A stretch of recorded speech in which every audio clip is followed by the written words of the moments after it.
Welcome to Shri Rajiv Gandhi IAS academy. Friends, இந்த வீடியோவில் August 22 மற்றும் 23 தேதிகளுக்கான கரண்ட் அஃபேர்ஸ் எல்லாமே பார்க்க போகிறோம். சரி, வாங்க பார்க்கலாம்.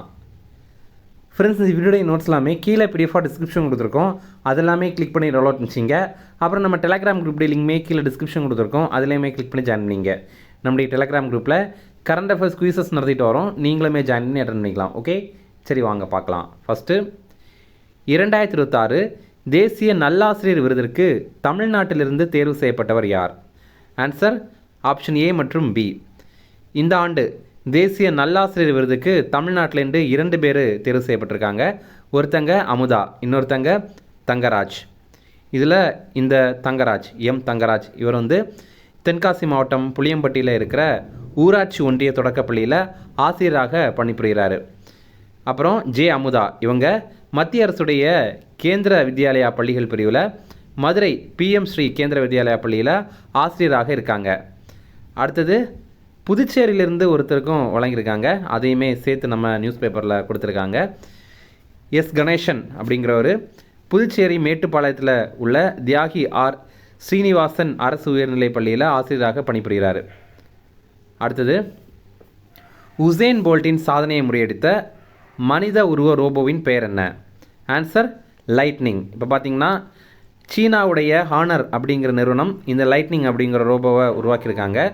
இது உசேன் போல்ட்டுடைய சாதனையை முறியடித்திருக்கு. உசேன் போல்ட் 2009 100 மீட்டர் தூரத்தை ரொம்ப குறைந்த நேரத்தில் கடந்திருக்காரு. வெறும் 9.58 வினாடிகளில் கடந்திருக்காரு. ஆனால் இந்த லைட்னிங் ரோபோ அதை விடையும் ரொம்ப குறைந்த நேரத்தில் கடந்திருக்கு. 100 மீட்டர் தூரத்தை 9.32 வினாடிகள்லேயே ஓடி கடந்திருக்கு. ஃப்ரெண்ட்ஸ், நம்ம ராஜீவ்காந்தி ஐஏஎஸ் அகாடமியில் இந்த ஆண்டு நடைபெற போகிற TNPSC குரூப் 1 ஃபிலிம்ஸ் எக்ஸாம் டே டெஸ்ட் சீரிஸ் ஸ்டார்ட் பண்ணியிருக்கோம். ஸ்க்ரீனில் தெரிகிற இந்த நம்பருக்கு நீங்கள் வாட்ஸ்அப் பண்ணி இதில் ஜாயின் பண்ணிக்கலாம். தகவல்களை பெற்றுட்டு நீங்கள் ஜாயின் பண்ணிக்கலாம். அதே மாதிரி இந்த ஆண்டு நடைபெற போகிற TNPSC குரூப் 2 எக்ஸாமுக்கான ஃபிலிம்ஸ் டெஸ்ட் பேட்சுமே ஸ்டார்ட் பண்ணியிருக்கோம். ஸ்க்ரீனில் தெரிகிற இந்த நம்பருக்கு வாட்ஸ்அப் பண்ணிவிட்டு நீங்கள் மேலும் தகவல்களை பெற்றுட்டு இதில் ஜாயின் பண்ணிக்கலாம். அடுத்தது, இந்தியாவில் படிக்காமலும் வேலைக்கு செல்லாமலும் உள்ள 15 முதல் 29 வயதுடைய இளைஞர்களின் எண்ணிக்கை எவ்வளவு? ஆன்சர் 8.7 கோடி. இது ரொம்ப முக்கியமான ரிப்போர்ட். ஏன்னா இது நிதி ஆயோக் வெளியிட்ட ரிப்போர்ட். நம்ம இந்தியாவில் பார்த்திங்க அப்படின்னா 8.7 கோடி இளைஞர்கள் படிக்கவும் இல்லாமல் வேலைக்கும் போகாமல் அதே மாதிரி வேறு எந்த ஒரு ட்ரைனிங்கும் இல்லாமல் இருக்காங்க.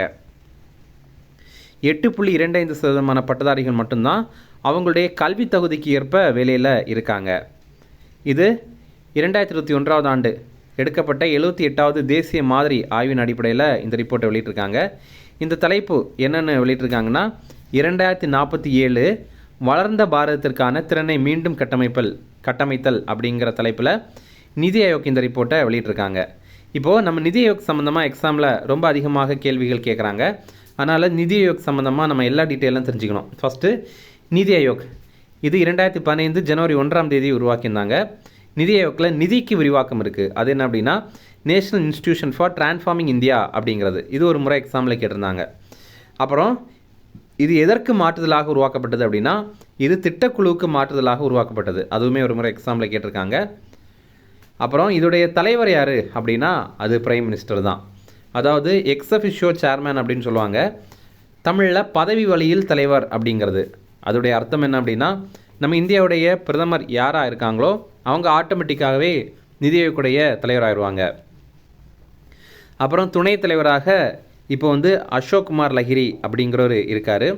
அப்புறம் தலைமை செயல் அதிகாரி CEO-வாக அனுராக் ஜெயின் அப்படிங்கிறவர் இருக்கார். இப்போ பார்த்திங்கன்னா கொஞ்ச நாட்களுக்கு முன்னாடி வரைக்கும் நிதி சிப்பர் அப்படிங்கிறவங்க தான் CEO-வாக இருந்தாங்க. இப்போ அவங்க மாறிட்டாங்க. இப்போ இருக்கிற CEO யார் அப்படின்னா அனுராக் ஜெயின். அதை தெளிவாக படிச்சுக்கலாம். இந்த நிதி ஆயோக்குடைய தலைமையகம் புதுடெல்லியில் இருக்குது. அடுத்தது 2027 ஆண்டு நடைபெறவுள்ள FIFA மகளிர் உலகக்கோப்பை கால்பந்து போட்டியை நடத்தும் நாடு எது? Answer Brazil. இப்போ பார்த்திங்கன்னா அடுத்த ஆண்டு 10வது FIFA மகளிர் உலகக்கோப்பை கால்பந்து போட்டி நடைபெற போகுது.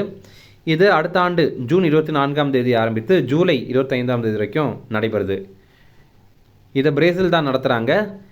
தென் அமெரிக்கா கண்டத்தில் முதல் முறையாக இந்த போட்டி நடைபெறுது. அங்கே இதில் மொத்தமாக 32 தேசிய அணிகள் பங்கேற்பாங்க. மொத்தம் 64 போட்டிகள் நடைபெறும்.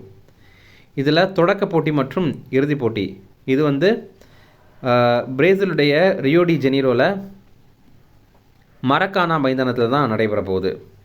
அடுத்தது, சென்னை குடிநீர் விநியோகம் மற்றும் கழிவுநீர் திட்டத்திற்காக தற்போது ஆசிய வளர்ச்சி வங்கி வழங்கியுள்ள கடன் தொகை எவ்வளவு? Answer $230 million. இப்போ பார்த்தீங்கன்னா சென்னையில் குடிநீர் விநியோகம் அப்புறம் கழிவுநீர் மேம்பாட்டு திட்டத்திற்காக ஆசிய வளர்ச்சி வங்கி கடன் உதவி வழங்குறாங்க. 230 மில்லியன் அமெரிக்க டாலர் வந்து வழங்குறாங்க. இதை வைத்துட்டு நம்ம இந்தியாவிலேயே முதல் முறையாக குடிநீர் விநியோகத்திற்காக மூடிய வளைவு அமைப்பு வந்து அறிமுகம் செய்ய போகிறோம். அடுத்தது, திறந்த நிலையில் சமையல் எண்ணெய் விற்பனை செய்ய தடை விதித்துள்ள இந்திய மாநிலம் எது? ஆன்சர் மகாராஷ்டிரா. இப்போ பார்த்திங்கன்னா நம்ம சமையல் எண்ணெய் வாங்குகிறோம், அதாவது நல்லெண்ணெய் வாங்குகிறோம் அல்லது கடல் எண்ணெய் வாங்குகிறோம் அப்படின்னா அது பேக்கெட்டில் தராங்க. ஆனால் சில பகுதியில் பார்த்திங்கன்னா இன்னுமே நம்ம வந்து ஏதாவது ஒரு பாத்திரம் கொண்டு போகிறோம் அப்படின்னா அந்த பாத்திரத்தில் ஊற்றி தருவாங்க. அந்த மாதிரி மகாராஷ்டிராலையும் கொடுக்குறாங்க. அதை இப்போ தடை பண்ணியிருக்காங்க. எதனால் அப்படின்னா இந்த மாதிரி கொடுக்கப்படுறதுல கலப்படம் இருக்குது அப்படின்னு கண்டுபிடிச்சிருக்காங்க.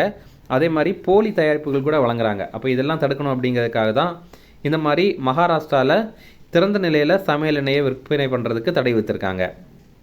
அடுத்தது, 12வது பிரிக்ஸ் தொலைத்தொடர்பு அமைச்சர்கள் கூட்டம் இந்தியாவில் எந்த நகரத்தில் நடைபெற்றது? ஆன்சர் புனே. இந்த ஆண்டு பிரிக்ஸ் கூட்டமைப்பிற்கு நம்ம இந்தியா தான் தலைமை தாங்குகிறோம். அதனால் பிரிக்ஸ் தொடர்பான நிறைய மாநாடுகள் நம்ம இந்தியாவில் நடைபெறுது. இப்போது 12வது பிரிக்ஸ் தொலைத்தொடர்பு அமைச்சர்கள் கூட்டம் வந்து நடைபெற்றிருக்கு. மகாராஷ்டிராவுடைய புனே நகரில் தான் நடைபெற்றிருக்கு. அடுத்தது, திருச்சி தேசிய வாழை ஆராய்ச்சி மையத்தால் புதிதாக அறிமுகப்படுத்தப்பட்டுள்ள 2 வாழை ரகங்கள் எவை? ஆன்சர் காவிரி தங்கம் மற்றும் காவிரி நாடன். இப்போ பார்த்தீங்கன்னா திருச்சியில் இருக்கிற national research centre for banana இவங்க வந்து 2 வாழை இனங்களை வந்து அறிமுகம் பண்ணியிருக்காங்க. ஒன்று காவிரி தங்கம், இதில் வந்து ப்ரோ விட்டமின் சத்து ரொம்ப அதிகமாக இருக்குது அப்படிங்கிறத தெரிவிக்கிறாங்க. இப்போ ஒருத்தருக்கு பரிந்துரைக்கப்படுற தினசரி வைட்டமின் ஏ தேவையை இந்த பழங்களில் ஒரு 5 சாப்பிட்றதன் மூலமாகவே நம்மளால் பூர்த்தி பண்ண முடியும். அதே மாதிரி காவிரி நாடன் இது வந்து பச்சை நாடன் வகையை சேர்ந்த ரகம். வழக்கமான ரகங்களை விட 2 மடங்கு மகசூல் தரும். அதாவது 1 ஹெக்டேருக்கு 75 டன் வரைக்கும் மகசூல் தர திறன் கொண்டது இது. அடுத்தது, தமிழக அரசு சில அறிவிப்புகள் வெளியிட்டிருக்காங்க, அதை பற்றி பார்க்கலாம். கிராம தெய்வ கலை விழா இது பார்த்திங்கன்னா ஒவ்வொரு வருஷமும் அனைத்து மண்டலங்கள்லேயும் ஒரு கிராம தெய்வ திருக்கோயிலை மையமாக கொண்டு இந்த கிராம தெய்வ கலை விழா அப்படிங்கிறது நடைபெறும் அப்படிங்கிறது தெரிவித்திருக்காங்க. அடுத்தது, வெற்றி கலை அறிவுசார் திருக்கோயில் பயணம். இப்போ பார்த்திங்கன்னா பக்தர்களில் சிலருக்கு வந்து கோயிலுடைய வரலாறு பற்றி தெரியணும் அப்படின்னு ரொம்ப ஆவல் இருக்கும். அடுத்து பார்த்திங்கன்னா கல்வெட்டுகள் சம்மந்தமாக அவங்களுக்கு தெரிஞ்சுக்கணும் அப்படின்னு நிறைய ஆர்வம் இருக்கும். அப்போது அந்த மாதிரிப்பட்ட பக்தர்களில் 2000 பேருக்கு கோயிலுடைய வரலாறு எல்லாம் காட்டுறதுக்காக அவங்கள வந்து இந்த மாதிரி பயணத்துக்கு கூட்டிகிட்டு போவாங்க. அதே மாதிரி கல்வெட்டு பற்றி கூட அங்கே போய் அவங்களுக்கு எக்ஸ்பிளைன் பண்ணி கொடுப்பாங்க. அடுத்தது, புகழ்பெற்ற நடிகை சவுகார் ஜானகி தன்னுடைய 94வது வயதில் மரணம் அடைந்துட்டாங்க. இவங்களுக்கு எப்படி சவுகார் அப்படிங்கிற பேர் வந்துச்சுன்னா 1950 இவங்க ஷாவ்காரு அப்படிங்கிற தெலுங்கு படத்தின் மூலமாக திரையுலகில் அறிமுகமானாங்க. அதுதான் பின்னாட்களில் மருவி சவுகார் ஜானகி அப்படின்ற மாதிரி ஆயிடுச்சு. இவங்க தமிழ், தெலுங்கு, கன்னடம், மலையாளம் மொழிகளில் 400க்கும் மேற்பட்ட திரைப்படங்களில் நடித்திருக்காங்க. 2022வது ஆண்டு இந்திய அரசுடைய பத்மஸ்ரீ விருது இவங்களுக்கு வழங்கியிருந்தாங்க. அடுத்தது, முக்கிய தினங்கள் பார்க்கலாம். சென்னை தினம், மெட்ராஸ் டே இது பார்த்திங்கன்னா ஆகஸ்ட் 22ஆம் தேதி. இதனால் ஆகஸ்ட் 22ஆம் தேதி அப்படின்னா 1639வது ஆண்டு ஆகஸ்ட் 22ஆம் தேதி அன்னைக்கு தான் பிரிட்டிஷ் கிழக்கிந்திய கம்பெனி மதராசப்பட்டினத்தை வாங்கின தினம் இது. இதை யார் வாங்கினாங்க அப்படின்னா பிரிட்டிஷ் கிழக்கிந்திய கம்பெனியை சேர்ந்த ஃப்ரான்சிஸ் டே மற்றும் ஆண்ட்ரூ கோகன். இவங்க 2 பேரும் சந்திரகிரி மன்னர்கிட்ட இருந்து தான் சென்னையை வாங்கினாங்க, அதாவது மதராசப்பட்டினத்தை வாங்கினாங்க. அதுக்கப்புறம் மதராசப்பட்டினம் மெட்ராஸ் ஆனது. மெட்ராஸ் வந்து சென்னைன்னு ஆயிடுச்சு. எப்போ சென்னைன்னு ஆச்சு அப்படின்னா 1996வது ஆண்டு ஜூலை 17ஆம் தேதி அன்னைக்கு தான் மெட்ராஸ் அப்படிங்கிறது சென்னையாக மாற்றப்பட்டது. அடுத்தது, தேசிய விண்வெளி தினம் இது ஆகஸ்ட் 23ஆம் தேதி. இந்த ஆண்டுக்கான கருப்பொருள் வளர்ச்சியடைந்த இந்தியாவை நோக்கி கண்டுபிடிப்பு, கூட்டு முயற்சி மற்றும் உலகளாவிய விண்வெளி தலைமைக்கான விருப்பம் அப்படிங்கிறது தான். 2023 ஆண்டு ஆகஸ்ட் 23 சந்திராயன் 3 நிலவில் தரையிறங்கின தினம்தான் இந்த ஆகஸ்ட் 23 அதனால தான் நம்ம தேசிய விண்வெளி தினமாக ஆகஸ்ட் 23 கடைபிடிக்கிறோம்.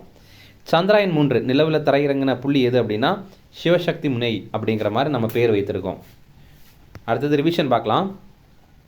2026 தேசிய நல்லாசிரியர் விருதிற்கு தமிழ்நாட்டிலிருந்து தேர்வு செய்யப்பட்டவர் யார்?